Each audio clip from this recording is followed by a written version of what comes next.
Hello, it's good to be with you today, and looking forward to a few minutes here with you, sharing some things about the Bible. And what impresses me, or I think about when I think about the Bible, is how big it is, how much information is there, um, and it's a big task just to read it through. And so, for someone to just read it, it'll be very difficult for them to really put together uh, the meanings of the whole thing. And I think about a town, or more than a town, a city. You're driving along and you're coming into a city that you've never been to. Um, you have to approach that in a way, if you're going to be around that city very long, to familiarize yourself with it. And I think about usually you're coming in on an interstate, a freeway, and that's going to go right probably through the middle of town. And as you get close to the middle of town, you're going to find another freeway coming. If you're going east and west, and the other one's probably going to come in north and south. And so what these roads have done is it's divided the town into four quarters. And then beyond that, most bigger cities are going to have what they call a beltway, which is a circle that goes around the entire city, and further dividing it up into sections. And even the larger cities may have more than one beltway, one closer into the center and one farther out. Anyway, the whole point of that is that by having these intersecting roads, you don't have to know the whole town all at once. You're going to find out where you're going to be staying, what you're going to be doing, and people sometimes think, how hard is it? How hard it would be to live in a big city, but nobody really lives in a big city. They live in a part of a big city. And so the Bible's kind of like that big city, if I could make that an analogy. There's so much in here, but we have to be able to section it off in order to understand um, the scriptures. Otherwise, it would be too overwhelming to us. And I think of the second book of Timothy that Paul wrote to Timothy.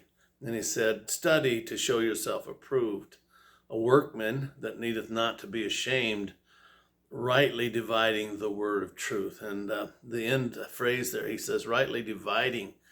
And so as the roads intersect a city and divide it up into sections, so we have to do that with the Bible as well.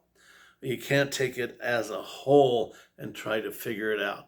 But if you divide it correctly, you're going to find that it's not so hard to understand, and especially if you go to the most important parts first and get those understood in your mind, or sectioned off, because you can understand sections of the scriptures. So we're going to talk just a minute about dividing the word of truth. So the whole Bible is the word of truth, but we're going to divide that up. And of course, most of us can readily probably see or consider that the divisions in the Bible are pretty obvious when we think of what are the two major divisions. And of course, we think of the Old and the New Testaments.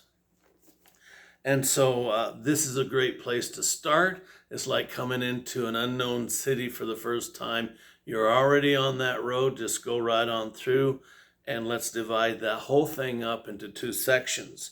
So when we do that, we start as man has divided the old from the new. We start with Matthew, Mark, Luke, and John. We call those the Gospels. That is a practical way to do it, but we're going to look here and we're going to find out that it's not really the technical way to separate the Old and the New Testaments. But for general purposes, they work fine to think of the books of Matthew, Mark, Luke, and John in the New Testament. And so what I want to do real quick here is read an explanation of what I just said. And I'm flipping over there because I hadn't really intended to do that. But I feel like maybe we need to look at this. And this is from the book of Hebrews, chapter 9. And I'm reading starting in the 14th verse. This is, how much more shall the blood of Christ, who through the eternal Spirit offered himself without spot to God, purge your conscience from dead works to serve the living God. So he's referring to the blood that Jesus shed for our redemption. And then it moves to the 15th verse. And for this cause, he is the mediator of the New Testament. So that's the subject that we're talking about, the Old and the New Testament. So he's talking about he's the mediator of the New Testament, or he's the one that brings the New Testament about. And again, I read from 15, verse 15, and for this cause he is the mediator of the New Testament, that by means of death, for the redemption of the transgressions that were under the first testament or the Old Testament, they which are called might receive the promise of eternal inheritance. Now there's a lot there. We're not going to get into all that was just said, other than by pointing out that it was by the means of death that the New Testament came into force. And I'm going to continue with another couple verses, and they will reiterate that. Verse 16 says, for where a testament is, Old and New Testament, for where a testament is, there must also of necessity be the death of the testator. Testator is not really some word we use a lot, but the death of the testator is what brings the New Testament into force. As the next verse says, for a testament is of force after men are dead. Otherwise, it is of no strength at all while the testator liveth. And so, in order for a testament to come into power or to come into force, there must be a death of the death of the testator. Well, the testator is the one who makes the will or the testament. And that's what we're talking about here, really, is the will of a person. The will of a person has no power until the person dies, because the will can be rescinded, it could be amended, it could be totally, that's rescinded. Anyway, anything can be changed in it, modified in whatever way. So that will has no power as long as the testator or the one who makes the will is alive. It is the death of the person making the will that makes that will come into force. I can spend all day here. Don't need to because it's simple enough. But you can spend all day long reading somebody's will. If they're still living, it really doesn't matter. So we find here that the death of the testator has to take place. Well, who's the testator? We know this is the will of, or the testament of, Jesus Christ. And so until he dies, the New Testament has, as the Bible words say, it is of no strength at all.